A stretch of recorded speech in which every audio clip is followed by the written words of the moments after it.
बहुत अच्छी गाड़ी मिल गई तो क्या गाड़ी में ही बैठे रहते हैं क्या? बोलिए ना।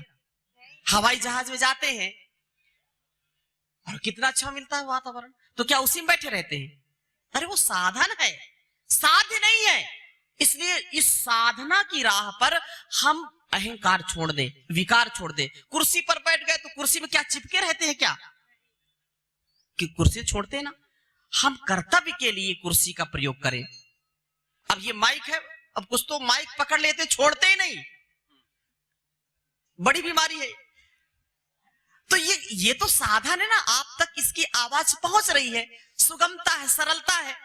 तो अपना कर्तव्य करना, मानव धर्म का पालन करना, यही सबसे बड़ी बात है। हमारे ऋषियों ने, मुनियों ने, महापुरुषों ने और आज वर्तमान काल में परम पूज्य गुरुदेव श्री स्वामी जी महाराज जो एक निस्वार्थ भाव से जनमानस की सेवा के लिए सब कुछ समर्पित करना, यही सबसे बड़ा कर्तव्य है। क्योंकि इंसान की सेवा उस भगवान की सेवा है। इंसान की सेवा भगवान की सेवा है, नर की सेवा नारायण की सेवा है। तो निस्वार्थ भाव से आप जब घर घर योग को पहुंचाएंगे, घर घर अध्यात्म को पहुंचाएंगे, घर घर अपनी सनातन पुरातन ऋषि परंपरा को पहुंचाएंगे, तो आप याद रखिए कि ये सबसे बड़ी सेवा है, सबसे उन्नत सेवा है। इससे आपको तृप्ति मिलेगी। योग करा करके लोगों को निरोग करना। प्रभात में भी मैं पूछ रहा था कि परम पूज्य स्वामी जी महाराज ने आज करोड़ों और अरबों लोगों को जगाया है, तो कोई अपराध किया है क्या? पुण्य किया कि नहीं किया? तो वो पुण्य स्वामी जी कमाए कि हमको भी कमाना चाहिए? बोलिए ना। वो इतना ज्ञान देते हैं, विवेक देते हैं, कितनी जो है सारी बातें बताते हैं, तो वो वास्तव में सच्चे देवता के रूप में, माता पिता कितना ज्ञान देते हैं, जन्म देते हैं, तो वो देवता कहलाते हैं। तो हम देवता बने कि लेवता बने? लेने वाला लेवता और देने वाला। यहां मंदिर में आते हैं तो क्या देने आते हैं कि लेने आते हैं? लेने आते हैं ना, प्रार्थना करते हैं। और अच्छा, कुछ ऐसे अविवेकी लोग होते, भगवान ये प्रार्थना हमारी सुन लो, 2 किलो लड्डू चढ़ाएंगे। 2 करोड़ का काम करवाना चाहते हैं और 2 किलो लड्डू बांटने में उसको लगा दिया। बताओ, अरे ये पूरा संसार जिसने बनाया उसको हम क्या दे सकते हैं? कितना वो देता है। इसलिए हमको कभी भी थकना नहीं, रुकना नहीं। सबसे बड़ी सेवा यही है, हम इंसान को भगवान बनाएं। भग ऐश्वर्य, जो ऐश्वर्य से युक्त है, जो कायरता, कमजोरी, बुजदिली से, प्रमाद से जो ऊपर उठा है, और जिंदगी जिंदा दिली का नाम है, मुर्दा दिल तो खाक जिया करते। 4 दिन की चांदनी फिर क्या होगा? लोग कल करेंगे, कल करेंगे। अरे कल किसी ने देखा क्या? आज अभी से जो अच्छा कर्म है, जो स्वधर्म है, जो मानवता का धर्म है, जो परोपकार का, सेवा का, सत्कार का धर्म है, उसको करिए। यही मानवता है, यही सच्चा इंसान है। किसी ने पूछा कि सच्चा इंसान किसे कहते हैं? तो कहा कि जो दूसरों की दुख में, सुख में, दूसरों की अवनति में उसको उन्नति की ओर ले जाए, दूसरों को जो असहायता से सहायता की ओर ले जाए, संबल प्रदान करे, वास्तव में वही सबसे बड़ा इंसान है। और जो इंसान इस ज्ञान को पा लेता है, जो इस ज्ञान का आधान अपने मन, वाणी, कर्म में लाता है, उस इंसान का जीवन महान बन जाता है। और जिस इंसान का जीवन महान है, तो वो जहान को भी महान बना देता है, वो जहान को भी महान बना देता है। इतना सामर्थ्य हमारे अंदर होना चाहिए। और ये योग से आएगा, ये श्रद्धा से आएगा, विश्वास से आएगा, आत्म अनुशासन से आएगा, इंद्रियों के अनुशासन से आएगा। इसलिए इस बैकुंठपुर में मैं आया हूं। प्रभात में भी कह रहा था कि लोग मरने के बाद जाते बैकुंठ, और आपने मुझको जीते जी बुला लिया यहां पर। हाँ, ये इतना सुंदर वातावरण है। और यहां सब हमारे जो योग योद्धा हैं, इस अलख को, इस ज्योति को इतना प्रकाश से युक्त करें कि पूरा यह बैकुंठपुर और पूरा ये सरबुजा संभाग, ये सब योग से, आरोग्य से अपने स्वधर्म से स्वकर्म से आप्लावित हो जाए, अवसिंचित हो जाए, जो फिर फलेगा फूलेगा, अवसिंचित होगा। तो इस दृष्टि को सदा याद रखना, और यही सबसे बड़ी कमाई है। अगर हमने किसी के जीवन का कोई भरोसा है क्या? बताइए, बताइए ना, कोई भरोसा नहीं ना। 4 दिन की चांदनी, पता नहीं फिर कब किस समय ये श्वास हम ले रहे हैं, बाहर गई अंदर आए ना आए, अंदर गई बाहर आए ना आए। फिर किस बात का अहंकार, किस बात की छीना झपटी, किस बात का आक्रोश, रोष, दोष, क्लेश, अभिनिवेश? क्यों? यही सच्ची कमाई है। जितना जितना अपने शरीर से, अपने मन से, अपनी वाणी से, अपने धन से, अपने तन मन से जितनी इस संसार की हम सेवा करेंगे, वास्तव में यही सच्ची कमाई है। और तो फिर लोग पता नहीं बहुत जान बांटने वाले हैं संसार में, जो अपने को शरीर में दम नहीं, हम किसी से कम नहीं है। ये सब स्थिति है। तो ये दुनिया बड़ी सयानी है, जिससे पूछो वही ब्रह्म जानी है। तो दुनिया सयानी है, लेकिन परेशानी फिर क्या है? परेशानी ये है कि हम अपने कर्तव्य से पतित हो गए, और अपने कर्तव्य से यदि पतित हो गए तो ये बहुत बड़ा कलंक हमारे समाज के लिए है, हमारे स्वाभिमान के लिए है, हमारे गौरव के लिए, हमारे घर परिवार के लिए, हमारे स्वयं के जीवन के लिए। हमारा भारतवर्ष कभी भी संकीर्ण विचारधारा में नहीं रहा। ये तो बीच की कुछ ऐसी स्थितियां आई जहां पर उपदेशकों ने कुछ कुंठाएं भर दी जीवन में, और जो कुंठा से दूर हो गया वही बैकुंठ में है। मेरी याद रखना मेरी बात, जो कुंठा से ऊपर है वही बैकुंठ में है। और अब बैकुंठ में रह करके कुंठा से युक्त होंगे तो ये बड़ा अपमान है बैकुंठ का। कुंठाई नहीं होनी चाहिए, इतना देदीप्यमान जीवन होना चाहिए। अभी प्रभात में भी वो आए थे हमारे लालों के लाल, भैया लाल, हाँ? लालों के लाल, भैया लाल है, बड़े कमाल के हैं। तो ये कह रहे थे कि स्वामी जी मुझको ऐसा आशीर्वाद दीजिए कि मैं जब तक जीऊं तब तक मेरा पूरा शरीर काम करे, आंखों में देखने का, कानों में सुनने का, हाथों में सेवा का, पैरों में चलने का सामर्थ्य हो, वो योग से मिलेगा। इसलिए अपने जीवन को ऐसा बनाना कि कुछ भी नहीं चाहिए। जिसको कुछ नहीं चाहिए उसी को ईश्वर सब कुछ देता है, और जिसको सब कुछ चाहिए उसको कुछ नहीं मिलता, कुछ नहीं मिलता उसको। तो ये सबसे बड़ी बात है। नहीं तो कुछ तो बस राम राम जपना, पराया माल अपना, बाकी सब झूठा सपना। ये नहीं होना चाहिए। हमको त्याग से युक्त जीवन जीना चाहिए। मैं नहीं कह रहा हूं, ये वेद कह रहा है। वेदो अखिलो धर्म मूलम ईशावास्यमिदं सर्वम यत् किंच जगत्याम जगत्तेन त्यक्तेन भुंजीथा मा गृधा कस्य स्विद्धनम कुर्वन्वेह कर्माणि जिजीविषेशतं समाह एवं त्वयि नान्यथेत्वस्ति न कर्म लिप्यते नरे असूर्या नाम ते लोका अंधेन तमसावृता तास्ते प्रेत्यापि गच्छन्ति ये केचात्मनो जना। आप याद रखना, जितना मन में अच्छा विचार आए उसको तत्काल कर दीजिए, उधार मत रखिए, क्योंकि धर्म से त्वरिता गति। जब धर्म की, कर्म की जब भावना मन में आए तो उसको कल में मत टालिए।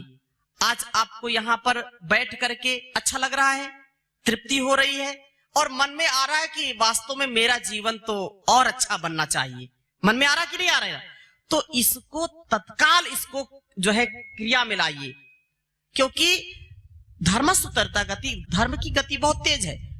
नहीं तो फिर लोग जो है भटक जाते हैं।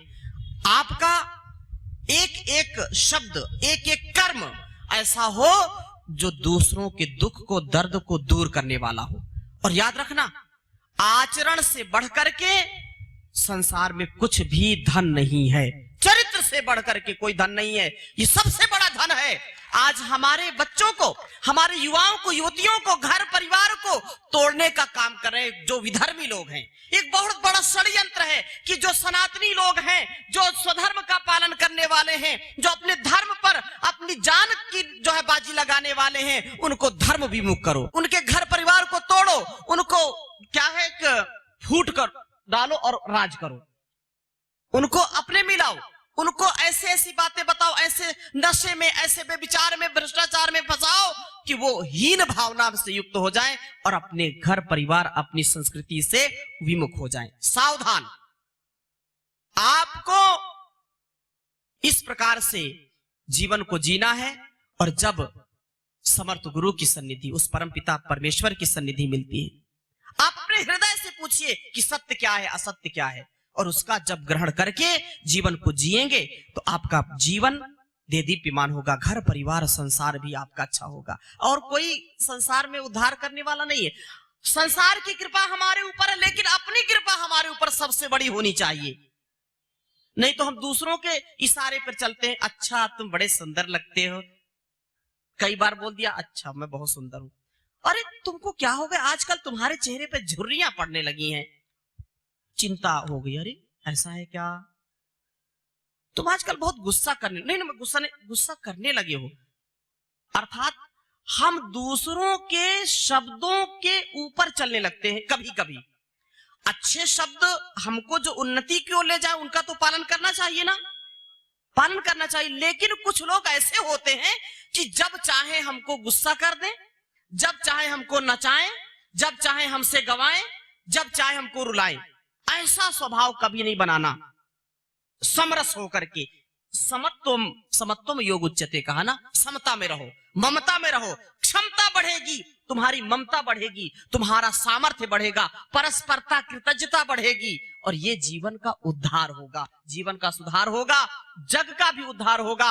आत्मनो मोक्षार्थम जगत हिताय च, ये आत्म कल्याण से संसार। अच्छा देखो, हमारे सभी ऋषि मुनि, किसी का भी आप नाम ले लीजिए, किसी का भी, चाहे कोई जो है स्वतंत्रता सैनिक हो, चाहे जो अमर बलिदानी जो भी हुए हैं, बड़ी बड़ी तपस्याएं जिन्होंने की हैं, उनके जीवन चरित्र को हम पढ़ें तो वो क्या कभी चुपचाप बैठे हैं?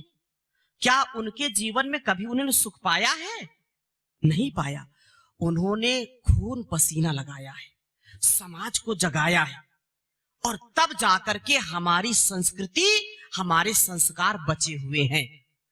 उन्होंने अपने प्राण निछावर कर दिए। ये उतना बड़ा वट वृक्ष, यहां पर ये इतना बड़ा वट वृक्ष है, तो इसके पीछे एक बीज ने अपना अस्तित्व मिटाया है। मिटाया कि नहीं मिटाया? इतना बड़ा वट वृक्ष है, और इसमें इतने, फिर जब उसने अपना अस्तित्व मिटाया है तो इससे असंख्य बीज हुए हैं। हुए कि नहीं हुए? इसलिए जो साधना के पथ पर प्राण अर्पण से लग जाता है, सब कुछ निछावर कर देता है, वास्तव में तब उसको अपने जीवन और इस जगत का उद्धार करने का सामर्थ्य उसको प्राप्त होता है। मेहंदी जब पत्ते घिसते तभी तो रंग आती है, और मेहंदी के पत्ते आप मुट्ठी में बांधे रहो, कलर आएगा क्या? ये माताएं लगाती है बहुत। उसको क्या करते हैं, पहले पीसते हैं ना, और ऐसे आप मुट्ठी बांधे रहो 24 घंटे, उसमें कलर आएगा क्या? नहीं आएगा। उसको पीसना पड़ता है, उसको तिल तिल करके अपने को अलग करना पड़ता है।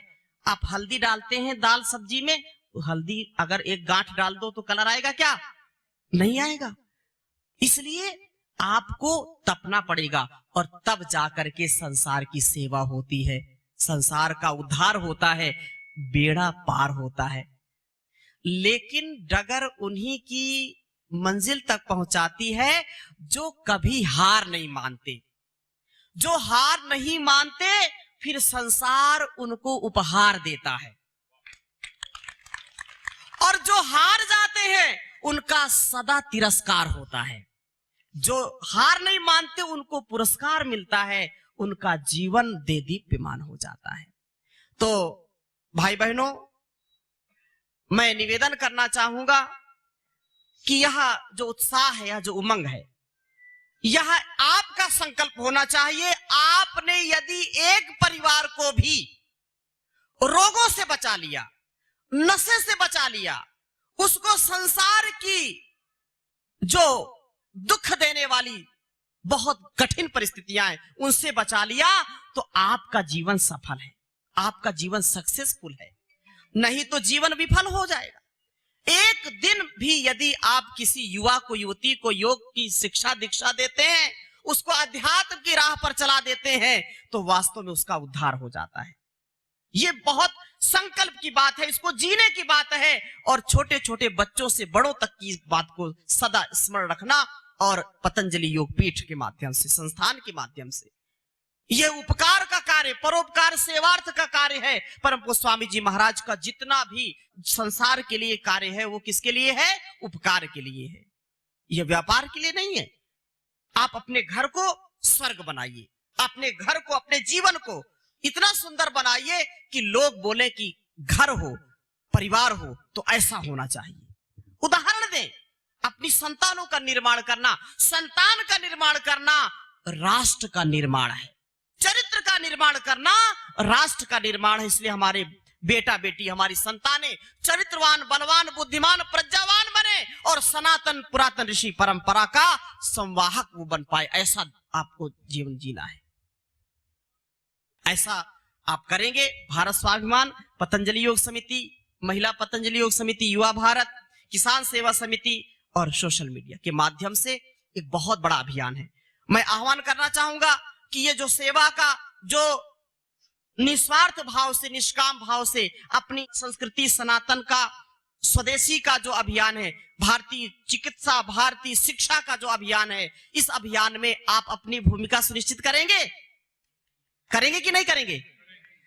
आज आप याद रखना, जैसे हम अपने ऋषि ऋषिकाओं को याद करते हैं, अपने महापुरुषों को याद करते हैं, आने वाला समय जब परम पूज्य स्वामी जी महाराज का कोई स्मरण करेगा, तो याद रखना कि आप सब, हमारे जो परिवार के हैं, जो बच्चे हैं, जो नाती हैं और सब, वो याद करें कि हमारे पिताजी, हमारे नाना जी, हमारी माता जी, हमारी बहन जी स्वामी जी के अभियान में राष्ट्र के परिवर्तन के समय अपनी सनातन पुरातन वैदिक परंपरा के लिए, मानवता की सेवा के लिए स्वामी जी के साथ मिलकर के सेवा की है। ये गौरव आएगा, गर्व करेंगे।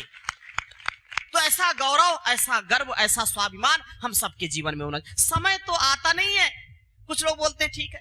अब कबीरदास जी तो बहुत सुंदर कह के चले गए, काल करे सो आज कर, आज करे सो अब, काल करे सो आज कर, आज करे सो अब, पल में परलय होएगी, बहुरी करोगे कब रे कबीरा, बहुरी करोगे कब। बोले कब करोगे? आज करो, अभी करो।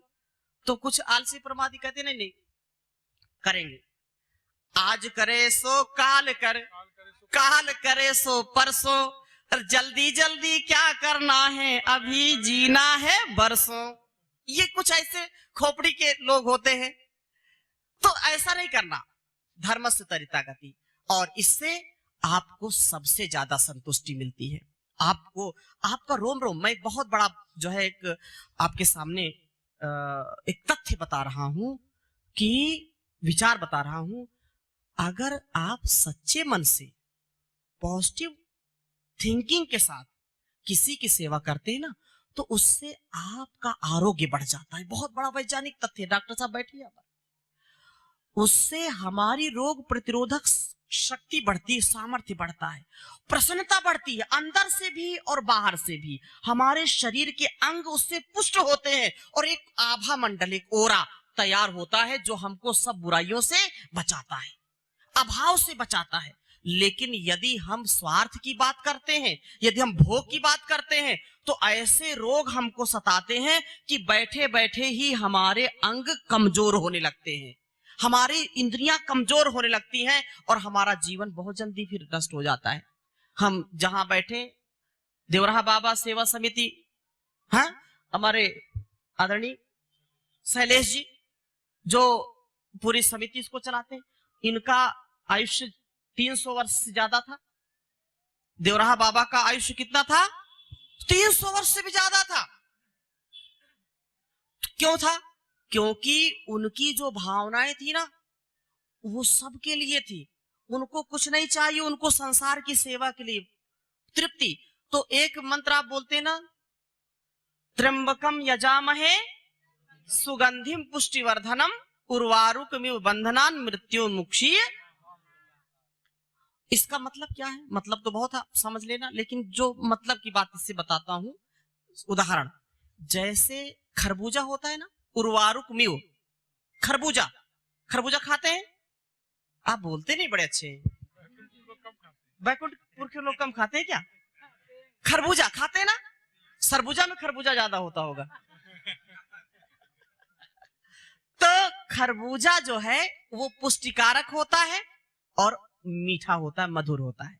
तो कहा कि मेरा जीवन प्रभु ऐसा बनाइए उर्वारुक में, जैसे खरबूजा, और ज्ञान से परिपूर्ण कर दीजिए, विवेक वैराग्य से परिपूर्ण कर दीजिए।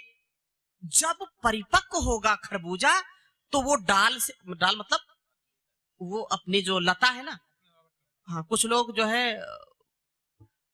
मिर्ची का बहुत बड़ा वृक्ष मान लेते हैं, धान के वृक्ष मान लेते हैं।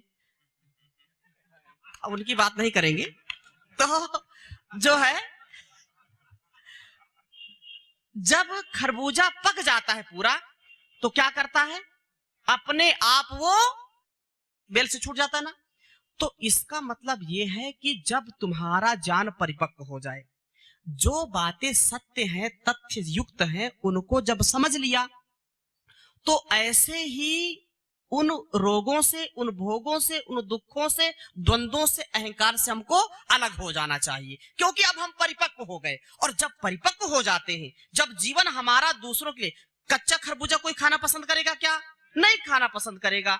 तो जब खरबूजा पक जाता है, अर्थात दूसरों के प्रयोग के लिए हो जाता है, हमारा जीवन जब इतना अच्छा बन जाए कि जब संसार को दिशा देने लगे, संसार की दिशा और दशा बदलने का सामर्थ्य रख दे, तो अहंकार नहीं होना चाहिए,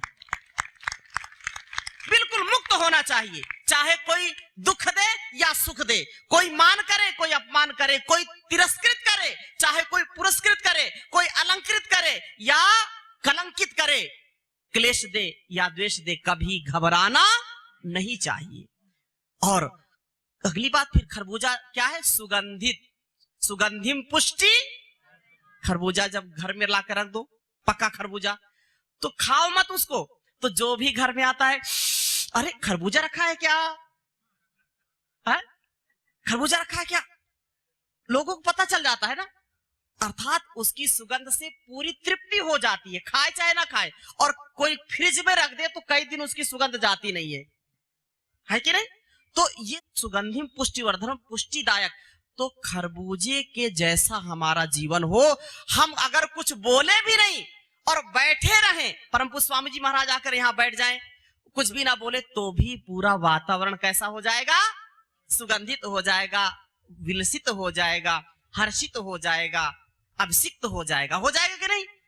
तो मैं हाथ जोड़ करके यही निवेदन आप सबसे करता हूं कि आप सबका जीवन इतना पवित्र हो जाए, इतना निर्विकार हो जाए, निर्लेप हो जाए, निरहंकार हो जाए, निर्द्वंद हो जाए, कि आपका जीवन धन्य हो जाए। देखो, जीवन को धन्य करके जाना तो जीवन सफल है, नहीं तो निधन को तो चींटी से लेकर के हाथी तक का होता है। कोई संसार में अमर होकर के आया नहीं है। जीवन कैसे जीना? धन्य करके जीना। निधन को तो आज अभी मृत्यु आ जाए तो भी मैं प्रसन्नता के साथ चला जाऊं, चिंता ना हो। क्यों? क्योंकि गलत काम नहीं किए ना।